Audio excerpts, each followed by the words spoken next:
Wimbledon center court, the roar of 20,000 people deafening. Alina stood behind the baseline, sweat dripping down her cheeks onto the white lines of the grass. Her hands were shaking, not from nerves, from rage. Her husband Mark sat there, arms crossed over his chest, his face blank. He wasn't looking at her, he was looking at Sophia, his new protege, his next project. A year ago, Mark had been her coach. A year ago, he'd sat in her player's box, fists pumping as he cheered for her. A year ago, she'd thought this man loved her. On the fourth point, Sophia served wide to the deuce court. Alina lunged, her racket got there, but the return sailed long. Match over. Sophia dropped to her knees on the grass, hands covering her face. Alina walked to the net and shook her hand. You played well. Sophia looked at her, a hint of apology in her eyes. Alina walked back through the tunnel. Her physio Anna was waiting, offering a towel and water. Alina didn't take them. She reached the locker room door and saw Mark standing there, an envelope in his hand. Alina, I'm sorry. Holding out the envelope. This is your prize money. I know it's not enough, but... Alina opened the envelope. The check inside wasn't for the Wimbledon prize runner-up got £1 million. This check was for only 10,000. Where's the rest? Mark looked down. You owe some debts. What debts? I never borrowed any money. I borrowed in your name. Investments, loans, and some... You don't need a... Alina pulled out her phone and opened her bank account. Balance, 0, not a penny left. Her finger froze over the screen, the numbers gone, as if they'd never existed. The locker room was empty. Alina sat on the bench, still holding the 10,000-pound check. Her knee was taped, her ankle's old injury throbbing, but she felt none of it. There was only one thing she could feel: betrayal. She scrolled through her mobile banking records. Over the past year, Mark had transferred $3,200,000 out of her. The memo lines read, investment, because she'd trusted him. He was her husband, her coach, the man she'd thought was closest to her. She called the bank. Mrs. Kozova, all these transfers have your authorized signature. I never authorized them. But the signature is yours. Alina closed her eyes. She remembered those late nights, Mark holding out documents for her to sign. She'd signed. She thought she was signing for their future. She'd actually been signing for his theft. The door opened. Anna walked in, took one look at her face, and said nothing. She just sat down beside her and took her hand. Alina, what happened? He took all my years, $3.2 million, and loan sharks borrowed in my name. Anna's grip tightened. You need to go to the police.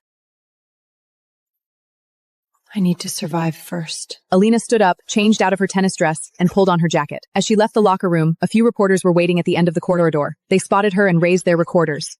She didn't answer. She pushed through them, walked out of the grounds, and got into a taxi. Wimbledon receded through the window. The grass, the trophy, the Kraz, all left behind. The taxi stopped outside a small apartment in suburban London. Not her home. Her home was in Mark's name, and she couldn't get in anymore. This was a place Anna had rented for her, 1 month, on Anna's credit card. Alana walked inside, closed the door, and slid down to the floor, her back against the wood. Her phone lit up. A message from Mark. Alina, let's talk. She stared at the phone out the words, then pulled a small box from her bag, opened it. Inside were a pair of diamond earrings Mark had given her before the final. She hadn't won, so these earrings weren't hers either. The next morning, Alina was woken by her phone buzzing. 15 missed calls. 30 messages. Agents, sponsors, journalists, and Mark. She returned only one call, to her lawyer, a Scottish woman named Margaret who specialized in sports disputes.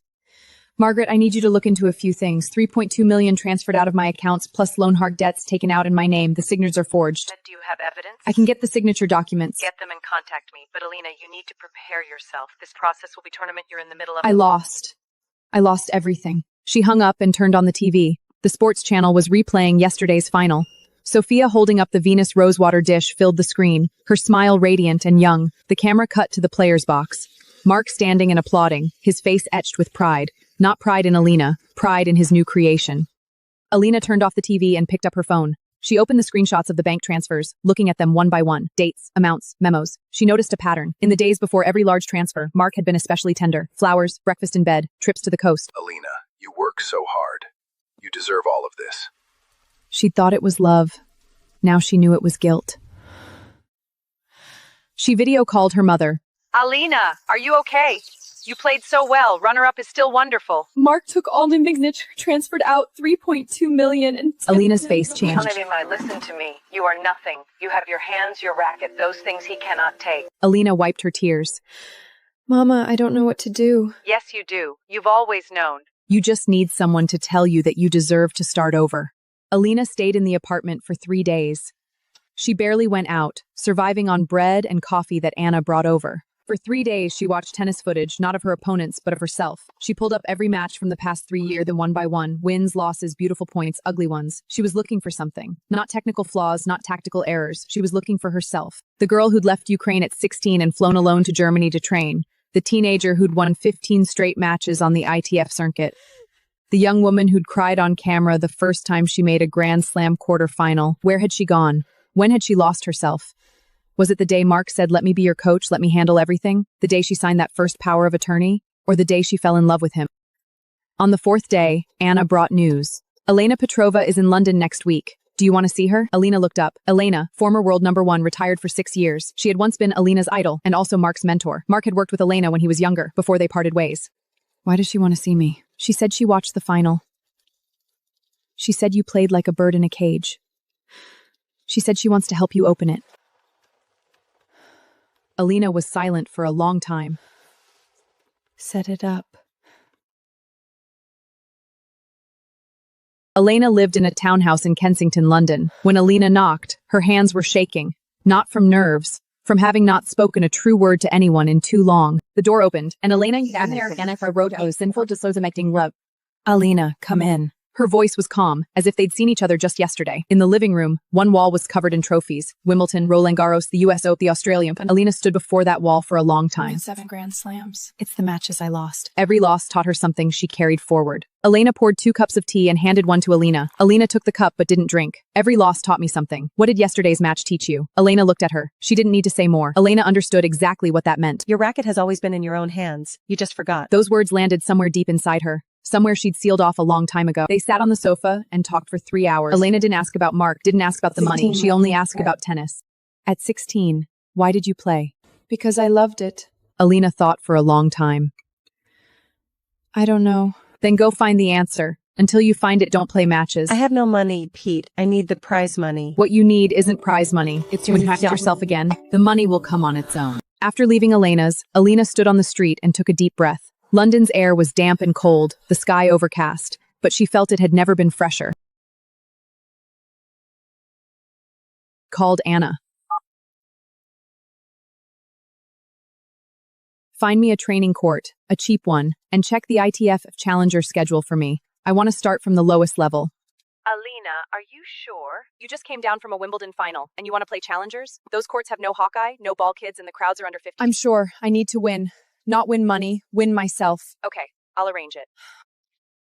Alina then called Margaret. Margaret, I want to sue Mark. Forgery, theft, fraud, I'll give you the evidence. Alina, this case could take a year or more. I'm not in a hurry. I have time. She hung up and turned off her phone.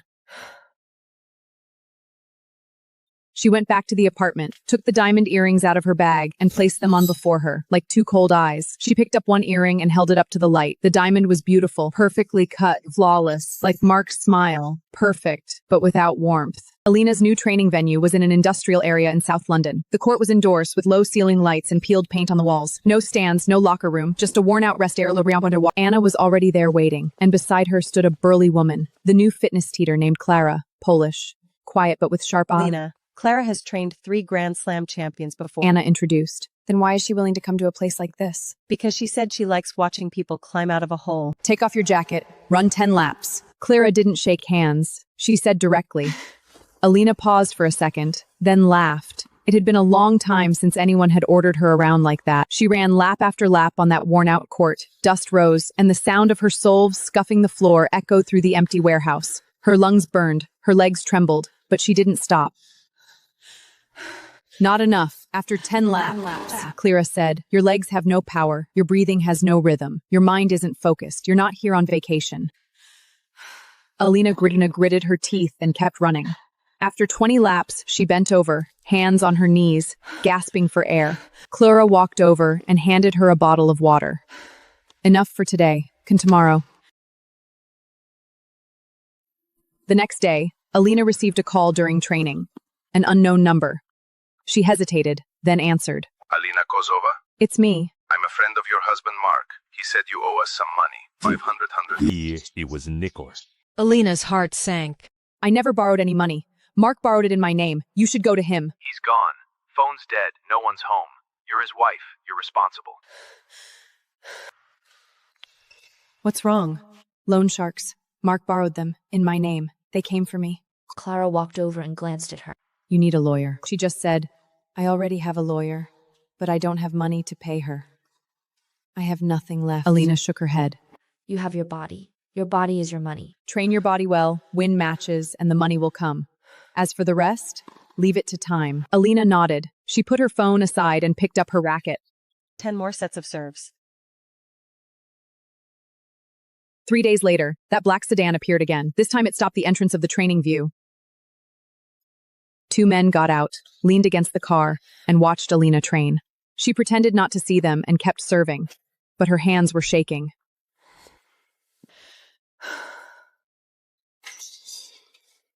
Clara walked over and spoke a few words to the 2 men.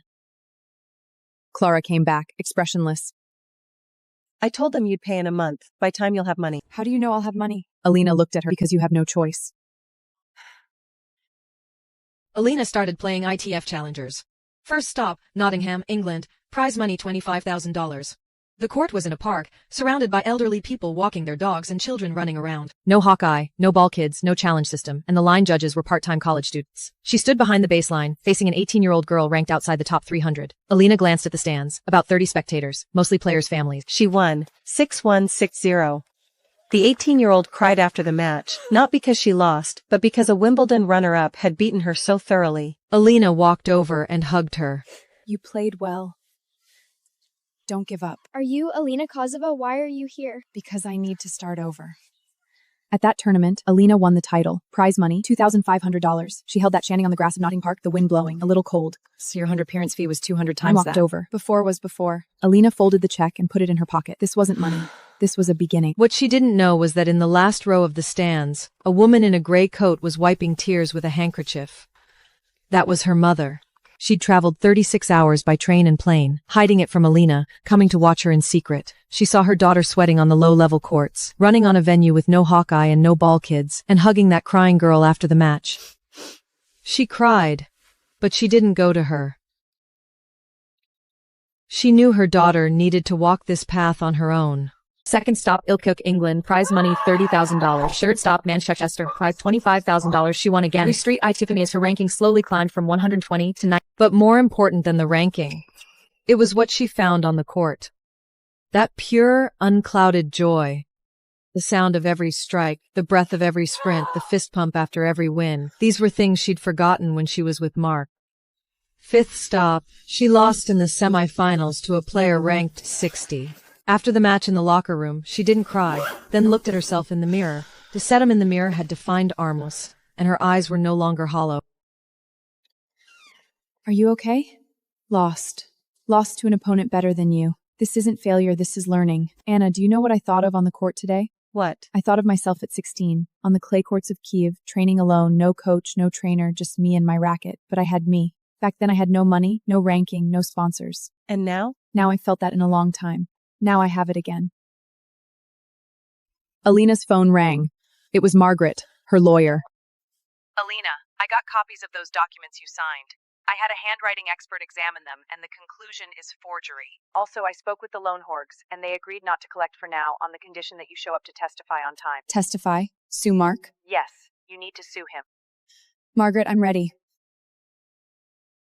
She hung up. She hung up and stood by the training court window, looking out at the gray sky. Londoner had arrived. It got dark early.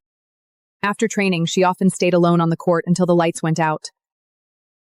That night, she made a decision. She would no longer call herself Mark's wife. She was Lena Kozova, tennis player. She picked up her phone and changed her social media profile picture. Before it was a couple's photo, now it was a solo shot of her pumping her fist on the court. The bio changed too, no longer wife player Mark's team, just tennis player. What she didn't know was that Mark saw that update.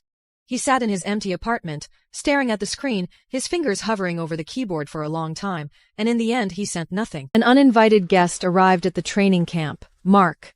He wore a dark coat, standing at the entrance of the training court, his face ashen. Alina was doing strength training with Clara, and the moment she saw him, the kettlebell nearly slipped from her hands. Alina, we need to talk. Please leave. This is a private training facility. Clara stepped between them. Mark didn't look at her, his eyes fixed on Alina. Alina, I know you hate me, But I can explain. The money— That money was stolen by you, using my signature, forging my name. You have nothing to explain. I just wanted a better life for us. The investments failed. I thought I could turn it around. Borrowed from loan harks to invest? In my name? Mark, you're a gambler. You weren't gambling with money, you were gambling with me. Mark stepped closer, and Clara extended her arm to block him. Alina picked up her phone. If you don't leave, I'll call the police.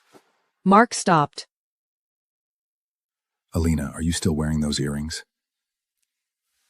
Alina touched her ears. Empty. No, they're not mine. Mark turned and walked away.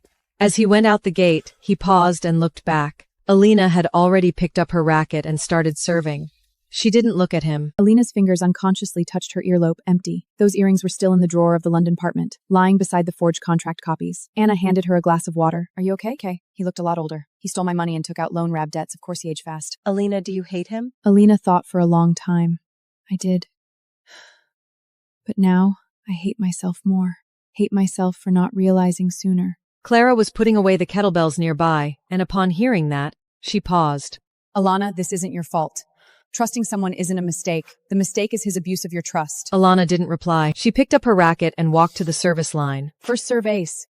Second serve, ace. Third serve, another ace. She stood there, gripping her racket, taking a deep breath. Late at night, Elena sent a video call request. Alina answered and saw Elena in her home study, with that trophy wall behind her. Alina, I watched the footage of your training today. Your backhand crosscourt isn't deep enough. Opponents can attack it easily. Try rotating your wrist 10 more degrees. You watched my training footage? Clara sent it to me. From now on, I'll coach you remotely. A video session every 3 days. Agreed? Alina's eyes grew warm. Agreed. Alina's ranking reached 78. She started playing WA 125A series events, with higher prize money and stronger opponents. First stop, in Limboy, France, she reached the final. Her opponent was a French home favorite, ranked 55, and the whole crowd was cheering for her. Stood behind the baseline, listening to those French chants, not understanding a word, but Lena, she knew what lose and go home. She smiled. She was already home. On the court, that was her home. Deciding set, tiebreak, 5-5, change over. She wiped her sweat and changed rackets. Serve, wide, opponent's return goes long. 6-5. Match point. Second serve, she stared at the ball for a long time. Then she made a decision. Serve and volley. She rarely came to the net, Mark never let her. But Mark wasn't courtside. Mark no longer belonged here. She served, the opponent returned.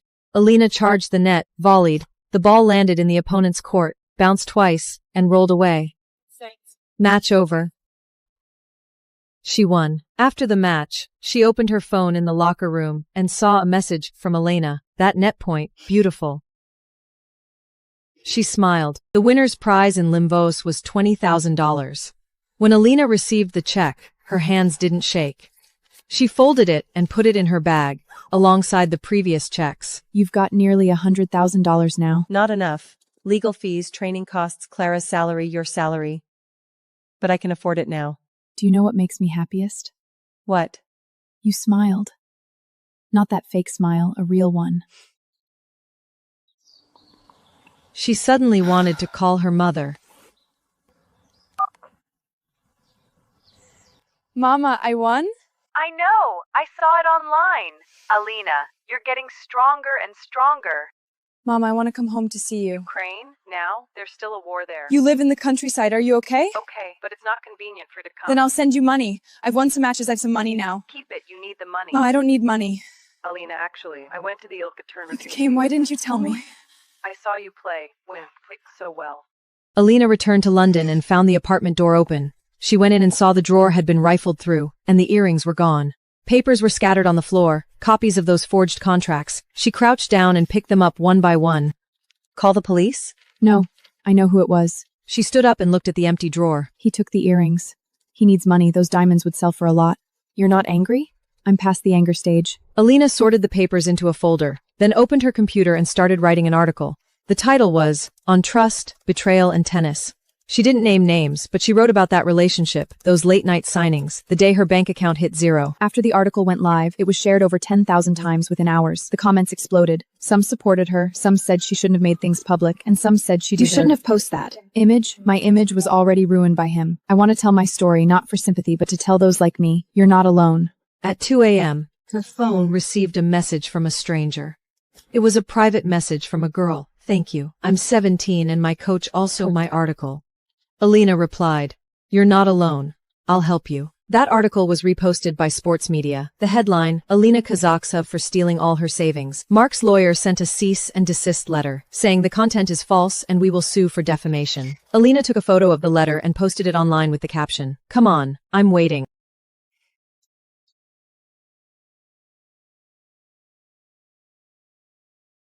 She wasn't afraid of him. She had nothing left to lose.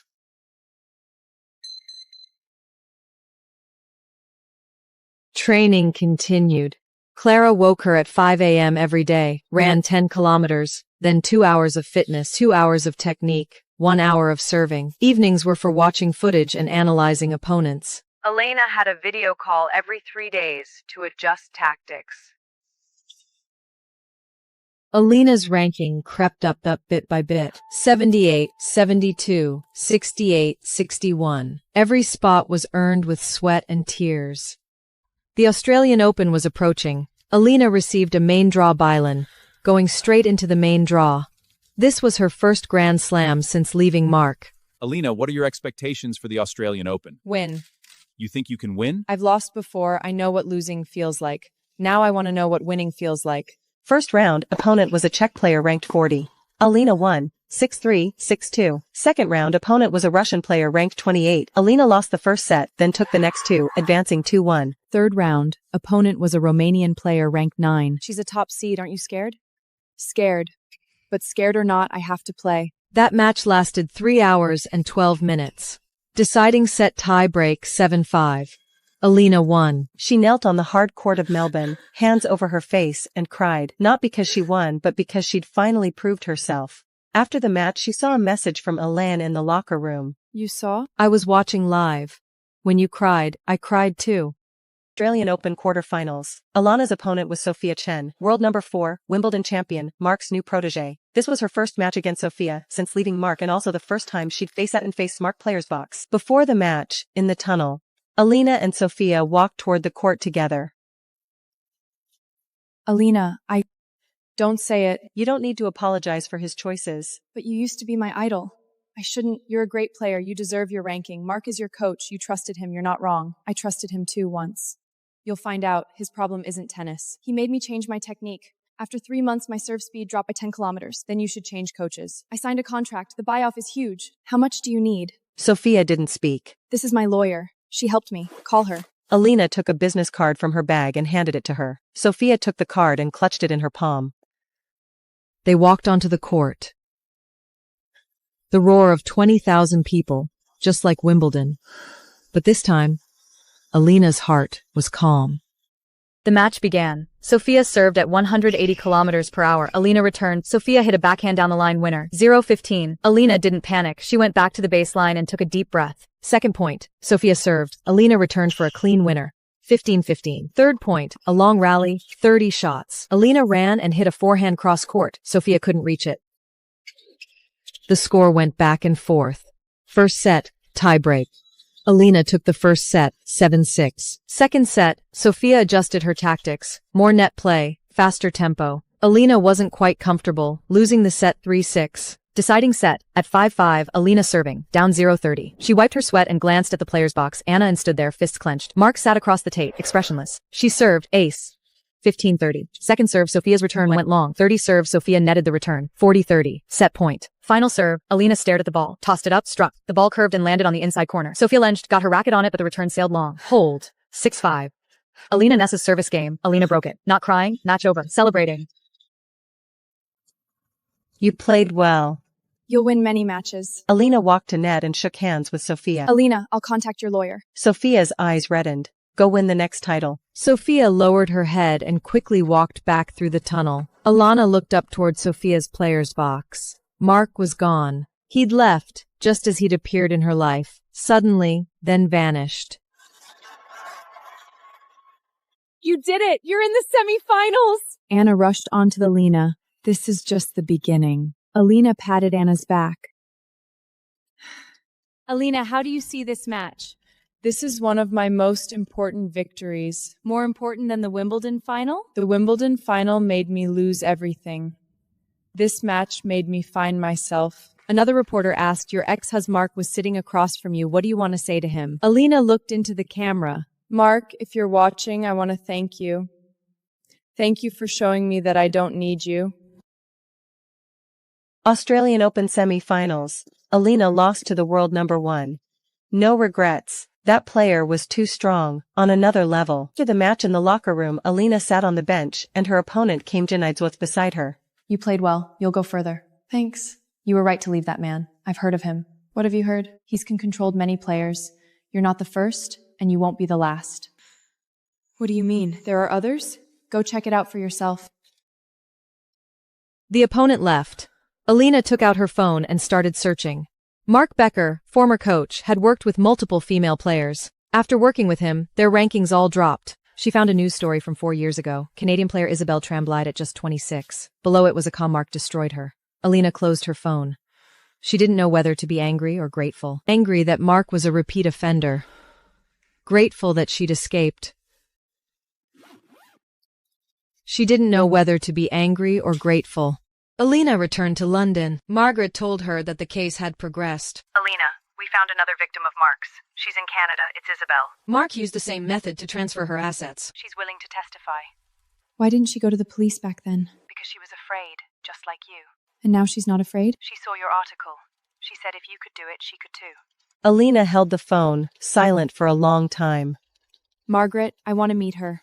3 days later, Alina flew to Toronto. Isabelle lived in a small house on the outskirts of town and ran a small flower shop. When she saw Alina, her eyes reddened.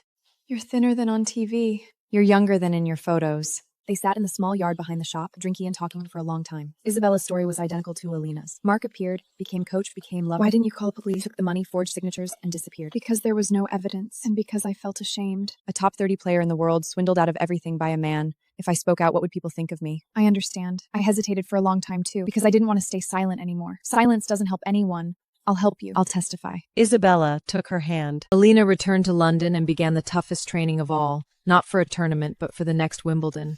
Wimbledon, that grass, that trophy, lost everything. She was going back. Not for revenge, but to finish what she'd left undone. Your backhand still isn't strong enough. Your fitness still needs improvement. Your mental state? I know it all. Then you need to double the training. 2 extra hours every day. Can you handle it? I can.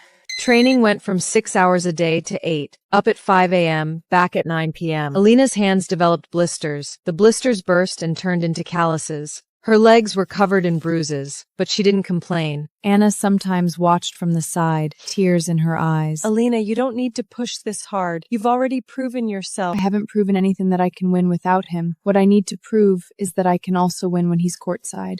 Alana, your court coverage is too wide. Save energy. Anticipate half a second earlier. I'll remember. 1 week before Wimbledon, Alina returned to the All England Club. She walked through the players' tunnel, past the locker room, past the entrance to center court. She'd been to these places a year ago. Back then, she was the runner-up, had lost her money, her husband, herself. Now she had nothing but her racket.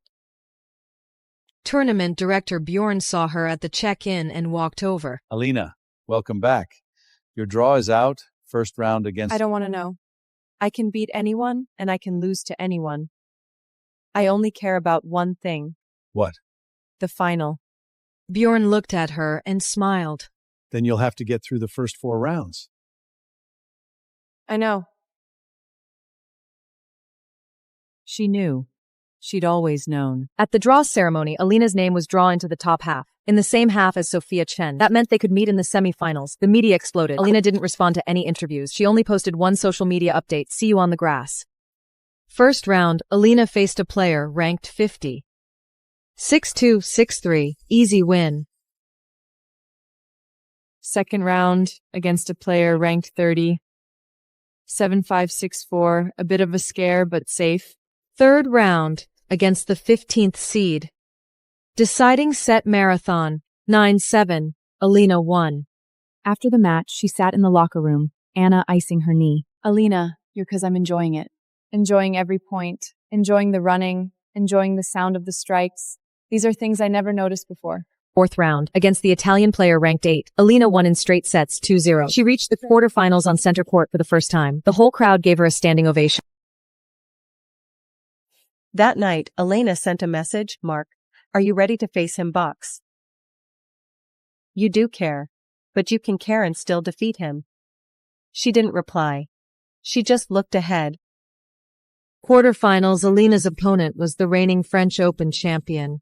A hard-fought three-satter, Alina won. The score was 4-6, 7-6, 6-3. On match point, Alina hit a forehand down the line. The opponent lunged. Her racket flew out of her hand, and the ball landed inside the line.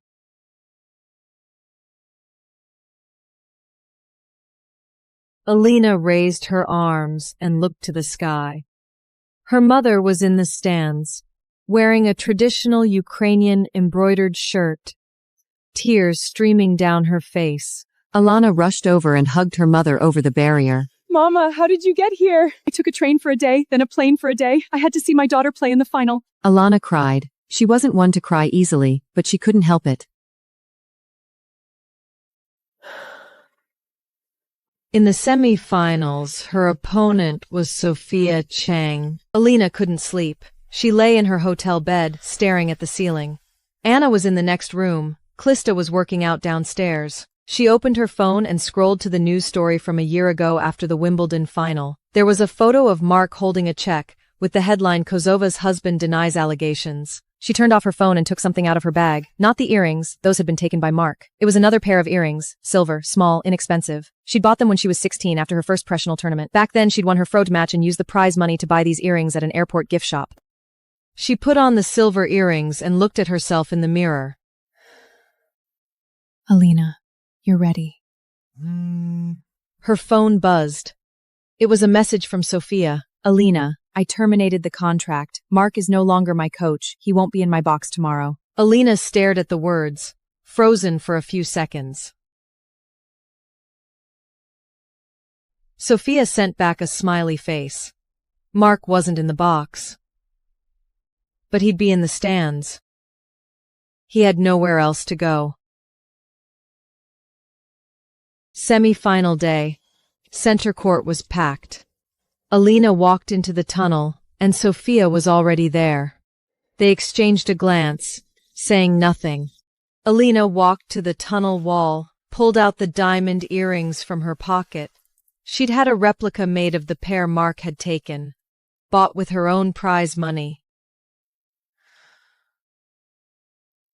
She hung the earrings on a peg on the wall, and next to them wrote with a marker, "My motivation." Sophia saw it and paused. What is this? You can guess? Alina walked onto the court. She swept her gaze across the stands. Mark sat in the last row, hunched in a dark coat, like a beaten animal. She didn't linger. She only looked toward her mother. Her mother wore that embroidered shirt, hands clasped, lips moving, praying. Ready? The match began. First set, Alina played aggressively, taking it 6-3. Second set, Sophia adjusted her tempo and won 6-4. She took a sip of water and sat back down. 1 set each. Deciding set, 5-5, Alina serving, down 0-30. As she wiped her sweat, she glanced at the stands. Mark was still in that same hunched posture. She looked at her mother, who was nodding. She looked at the tunnel entrance. The earrings still hung on the wall, glinting in the sunlight. She served, ace, 15-30. Second serve, Sophia netted the return, 30-30. Third serve, a long rally, 30 shots. Alina ran and hit a forehand cross-court. Sophia's backhand went wide, 40-30. Match point. She served. This time, she didn't serve to Sophia's backhand, didn't serve wide. She served to the tee, in the direction where Mark was sitting. The ball landed, bounced. Sophia lunged, got her racket on it, but the return flew long. Match over. Alina won. Alina knelt on the grass, hands covering her face. She saw it, her whole body trembling, not because she'd won, because she could finally finished the match she'd left on the court, on the same court, lost her money, lost her marriage, lost herself. Today she won here, not beating someone else, but beating herself. Sophia walked over and waited at the net. Alina, you deserve this win. They hugged. Mark called me last night. He said he was wrong. He's sorry to you and sorry to me. Alina pulled back and looked at her. Do you believe him? No, but he said it many times. Maybe one day he'll believe it himself. Alina nodded and walked toward the tunnel. The diamond earrings still hung on the wall. She took them down and held them in her palm. She stood in the tunnel for a while, waiting for her tears to dry. Then she walked into the locker room and saw her mother standing there. Mama. Alina, you're a champion. Not yet. There's still the final. You've already won. The final. Alina's opponent was the world number 1, 3 years younger, 10 centimeters tall, serving at 2 kilometers. Alina wasn't afraid. Not because she was the better player, but because she had nothing left to lose. The match lasted 3 hours and 40 minutes. Every point was a battle. Alina's legs were cramping, her arms shaking, her eyes stung by sweat so much she could barely open them. But she didn't give up. Deciding set, 6-5, opponent serving. Alina broke her. 7-5, match over. Alina collapsed on the grass, staring at the sky. White clouds drifted overhead. The wind was light, the grass soft. Anna rushed onto the court and pulled her up. You're the champion! You're the Wimbledon champion! Thank you, Anna. Without you, I couldn't have done it. You did it. It was all you. She looked toward the stands. Her mother was crying. She looked to the last row. Mark was gone. She looked toward the tunnel entrance. The earrings. No, she hadn't worn earrings on court. She'd brought herself. Alina received was Ronozoir dish and raised it over her head. The whole crowd stood and applauded. Her mother in the stands, covering her face with a handkerchief. Alina lowered the trophy and spoke into the microphone. This trophy is not dedicated to anyone. It's mine. Alina, what do you want to say to your ex-husband, Mark? Mark, are you watching? The whole place fell silent. Do you still remember that earrings? You gave them to me before the final. You said if I won, they'd be mine. I didn't win, so they weren't mine. But now, I used my own money to buy an identical pair. They are mine. I bought them myself, without anyone. She pulled out the diamond earrings from her pocket and dangled them at the camera. Mark, where's your check? Where's my prize money? You still owe me $3.2 million. I'm not in a hurry, because I know you'll pay. That image was broadcast live around the world. Mark sat in a corner of some bar, watching the TV, slowly setting down his beer glass, revealing bank records, forged signatures.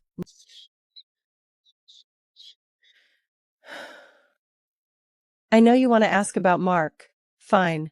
I'll tell you. At the Potsev Sabi Malat, but Widner first who spoke. She pulled a folder from her bag, opened it, revealing bank records, forged signatures, loan heart contracts. These are what he did to me. Forged my signature, transferred my money, took out loans in my name. But I hope I am the last. If that happens to you, you're not alone. In lease flares. The room was quiet for a few seconds. Then applause broke out. Not polite applause, but real, heartfelt clapping. A young reporter raised his hand. Alina, will you forgive him? No. Forgiveness requires him to ask for it. He hasn't, so I won't. After Wimbledon, Alina returned to London. Margaret called. Mark's lawyer contacted me. He wants to settle. Mark is willing to pay back the money on the condition that you don't make the evidence public. No settlement. I want him in prison. Alina, a criminal case takes time and isn't certain. I'm not in a hurry. I have a lifetime. The next day, Alina received a letter. It was from Mark. Inside the envelope was no letter, only a check, £3.2 million, every penny. Alina held that check and looked at it for a long time. Did you forgive him? No. Taking this doesn't mean I forgive him. It's just what he owes me. I'll donate this money to young players in need, especially girls controlled by their coaches. Her voice was calm, but there was something final in it. Alina took a photo of the check. Took a copy of the check. She posted it line with the caption, "Mark paid back the money. But this isn't forgiveness, this is settlement." Alina used part of that money to set up a fund called My Motivation Fund. It provided support to female tennis players who were financially controlled by coaches or partners, helping them with legal battles, legal fees, and getting back on their feet. Alina read them one by one until 3 a.m. Some stories were worse than hers. Some girls as young as 16 had been swindled out of all their money by their coaches. She couldn't sleep and called Elena. Elena, why are there so many bad people in the world? Because good people aren't united enough. But now, you've united them. Alina hung up and continued reading the emails. She replied to every single one, not bulk messages, one-on-one replies. Sophia was the first registered beneficiary. She sent Alina a message, "Buyout paid. I'm free, thank you." Alina replied, "You're welcome, go win." 1 year later, Alina's world ranking returned to number 3. Her new coach was Elena, not full-time, but a consultant. Alina, you don't need a coach anymore, you need a friend. You are my friend? I'm honored too. Alina laughed. At Roland Garros, Alina won. At the US Open, she reached the final and lost to Sophia Chen. After the match they hugged, and Sophia said, "Thank you, Alina. You're my role model." You are your own role model. Sophia smiled. How many years did Mark get? 4 years for Guidry theft fraud. Not long, but enough. He'll come out. When he comes out, I'll be gone. He won't find me. On the day of the trial, Alina didn't go. But Isabel went. She sat in the gallery, and the moment Mark saw her, he lowered his head. When the judge pronounced the sentence, Isabel had cried. Not from joy, but because she'd waited 5 years and finally this day had come. Alina returned to Ukraine and went to Kiev. It was a winter afternoon, heavy snow. She parked her side a clay court on the eastward range of the city. The court was abandoned, the net torn, the ground posseled. She stood there, the wind blowing, cold. Her mother got out of the car and walked over to her. What are you thinking? Think about myself at 16. She came here at 5 a.m. every day, winter temperatures below -10, running in short sleeves. People said she was crazy. She said, "I'll be world number 1. You're not world number 1 yet. Almost. Do you hate Mark? Alina thought for a long time. No. Hating someone is too tiring. Now I only love those who love me. Mama, Anna, Clara, Elena, Sophia, and those girls who wrote to me. Her mother took her hand. Alina, your father called today. Alina was startled. He'd left when she was young, rarely in touch. What did he say? He said he saw you on TV. He said he was proud. What did you say? I said you don't have the right to be proud. I raised her alone. Alina hugged her mother. Her mother cried. Alina didn't cry. She stood there, the wind blowing her hair, snow falling on her shoulders. The next Wimbledon. As Alina walked into the tunnel, she saw the words she'd written last year still on the wall. My motivation. The handwriting was a bit smudged, but still legible. She stood before those words. Pulled the diamond earrings from her pocket and placed them on the ledge beside them. Then she continued walking, onto the court. Sunlight fell on the grass, the crowd cheered, the umpire prepared. It was a perfect day. Not because she would win, but because she already had. She'd won back herself. Sophia was waiting at the tunnel entrance. Alina, are you still wearing those earrings? Not that pair. Mark took those. These are ones I bought myself. I know, I saw. At the final, you dangled them at the camera. Alina smiled. How do you remember so clearly? Because at that moment, I decided to leave Mark. They walked onto the court together. Final. Alina faced Sophia again. This time, Mark wasn't in anyone's player's box. He was in prison. Sophia's new coach was a 60-year-old Frenchman, gentle, quiet, never touching her money. The score went back and forth. First set, Alina. Second set, Sophia. Deciding set, 5-5, Alina serving. She served an ace, 15-0. Second serve, Sophia netted the return, 30-0. Third serve, Sophia returned short. Alina came to the net and volleyed, 40-0. 3 match points. She stood behind the baseline for a long time. Then she served wide. Sophia lunged, got her racket on it, but the return sailed long. Match over. Alina knelt on the ground, not crying, laughing. She looked at the sky, white clouds drifting, the wind light. She thought of the earrings from a year ago, the words on the tunnel wall, her mother's eyes, Anna's hug, Klyla's roaring, Elena's tea, Isabella's Full's flower shop, Sophia's text messages. She stood up, walked to the net, and hugged Sophia. You're strong. You'll be the next world #1. Alina, you're a legend. Alana received the Venus rosewater dish and raised it high. She took a few words into the microphone. That year, I lost here, myself. I brought my own money, my own coach, my own heart. To everyone in a low place, you will get out, as long as you don't give up. She raised the trophy and looked to the sky. Sunlight fell on her face warm. The diamond earrings sparkled on her ears. Not given by anyone and bought by her pocket. This was her motivation, forever. The end.